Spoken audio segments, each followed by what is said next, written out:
के वरिष्ठ नेता सीडब्ल्यूसी मेंबर पवन खेड़ा आज छत्तीसगढ़ के दौरे पर थे और पवन खेड़ा का ये पहला दौरा था। मैं आपको बता दूं, छत्तीसगढ़ में इलेक्शंस है और इस इलेक्शन के माहौल में लगातार जो नेताओं का, बड़े बड़े नेताओं का आना जाना चल ही रहा है।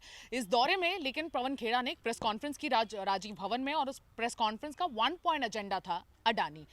मैं आपको बता दूं कि राहुल गांधी, प्रियंका गांधी ये अडानी पिच छत्तीसगढ़ में सेट करके जा चुके हैं। उनके जितने भी दौरे हुए हैं अभी रिसेंट टाइम्स में, उन सारे दौरों की स्पीच में ऐसा एक भी बार नहीं हुआ कि राहुल गांधी या प्रियंका गांधी दोनों ने अपने स्पीचेस में प्राइम मिनिस्टर नरेंद्र मोदी को अटैक करने के लिए अडानी का नाम यूज न किया हो। इनफैक्ट ये क्वाइट रेगुलर अफेयर बन गया था। उन्होंने एक पिच भी सेट कर दी है और आज हम इसी चीज का विश्लेषण करेंगे कि किस तरह से अडानी पावर प्लांट्स या अडानी पावर ग्रुप किस तरह से छत्तीसगढ़ में एक इलेक्शन का बड़ा मुद्दा बन चुका है।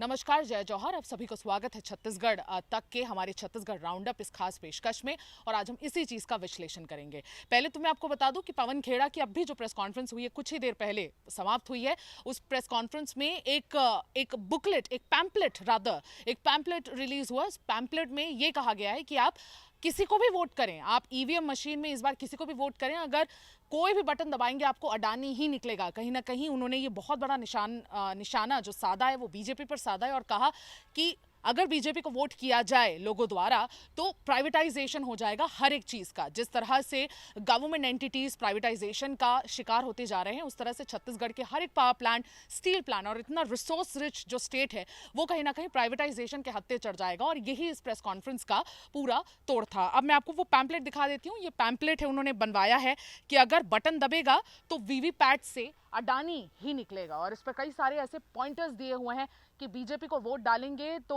प्राइवेटाइजेशन से किस तरह से बर्बाद हो जाएंगे छत्तीसगढ़ के नेचुरल रिसोर्सेज और जो छत्तीसगढ़ के धरोहर हैं वो प्राइवेटाइजेशन का हत्थे चढ़ जाएंगे। मैं आपको कुछ पॉइंट्स यहाँ पे सुनाऊं तो ये पहला पॉइंट है, भाजपा को वोट देने का मतलब है नगर इस्पात संयंत्र अडानी को बेचने का रास्ता साफ कर देना। भाजपा को वोट देने का मतलब है छत्तीसगढ़ की कोयला खदानों को अडानी को सौंप देना और भाजपा को वोट करने का मतलब है राज्य के सारे सीमेंट कंपनियों पर अडानी का हक दे देना।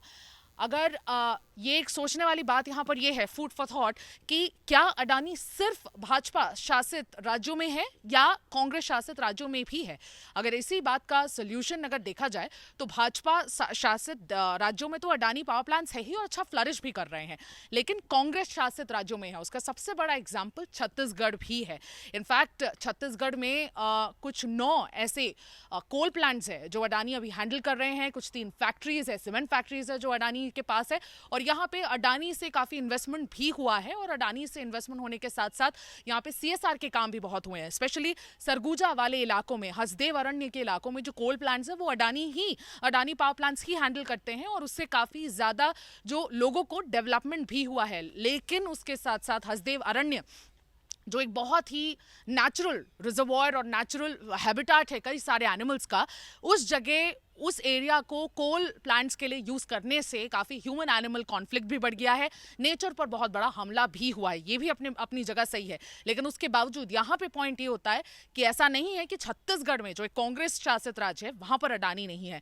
मैं अगर दूसरे राज्यों की बात करूं तो कर्नाटका का भी यही हाल है। कर्नाटका में भी अडानी इन्वेस्टमेंट अपने बढ़ाने वाले हैं और ये इन्वेस्टमेंट इनफैक्ट कांग्रेस के जीतने के बाद ये इन्वेस्टमेंट और तेज हो जाएंगे और वहां के मिनिस्टर्स ने इसका स्वागत भी किया। इनफैक्ट एमबी पाटिल ने एक स्टेटमेंट में कहा था कि अडानी हो या कोई भी इन्वेस्टर ग्रुप हो, उनका तहे दिल से स्वागत है, क्योंकि कोई भी पावर प्लान्स या कोई भी पावर ग्रुप जब किसी भी स्टेट में आते हैं तो वो डेवलपमेंट भी लेके आते हैं उन स्टेट्स के आवाम के लिए। और कहीं ना कहीं अगर ये जो डेंसली पॉपुलेटेड एरिया में आ जाते हैं जहाँ पे स्कूल की सुविधा नहीं है और बहुत ज़्यादा पिछड़े इलाके में आ जाते हैं तो वहाँ पे अपने आप सीएसआर एक्टिविटीज़ के थ्रू डेवलपमेंट आ जाता है।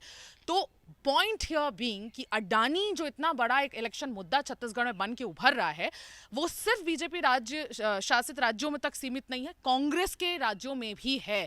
और ये मैं आपको बता दूं, ये जो पूरा मुद्दा है ये सिर्फ छत्तीसगढ़ विधानसभा इलेक्शंस तक नहीं सीमित रहने वाला है, ये 2024 इलेक्शंस तक भी जाएगा, क्योंकि कांग्रेस ने लगातार ये मेंटेन किया है कि प्राइम मिनिस्टर नरेंद्र मोदी और अडानी के बीच एक स्पेशल रिलेशनशिप है जिसके चलते उनके बिजनेस, अडानी का बिजनेस बहुत ऊपर गया है जब से 2014 के बाद प्राइम मिनिस्टर नरेंद्र मोदी एक प्रधानमंत्री के पोजीशन पर आए और अपने दोस्त को काफी ज्यादा उन्होंने फायदा पहुंचाया। इसलिए तंज कसते हुए कांग्रेस ने अक्सर कहा कि इन दोनों के बीच का रिश्ता क्या है।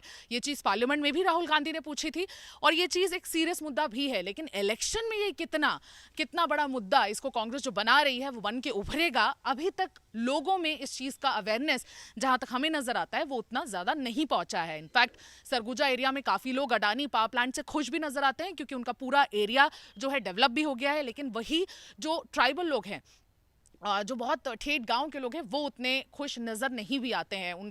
उनका मानना यह है कि हमारा जल जीवन और जंगल से ही हमारा सब कुछ है और उन जंगलों को बर्बाद करने का काम अडानी कर रहा है। तो दोनों तरह के लोग आपको मिल जाएंगे, लेकिन अब ये चीज कितनी ट्रांसलेट होती है और कितने वोट्स बटोर कर कांग्रेस के लिए ले आती है, ये तो देखना अपने आप में दिलचस्प होगा और ये देखना हमें बाकी होगा।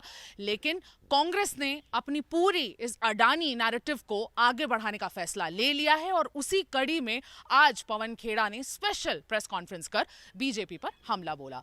आज के लिए बस इतना ही। तब तक मुझे और मेरे वीडियो जर्नलिस्ट राघवेंद्र पांडे को विदा दीजिए। बने रहिए छत्तीसगढ़ तक पर। तब तक के लिए नमस्कार, जय जौहर।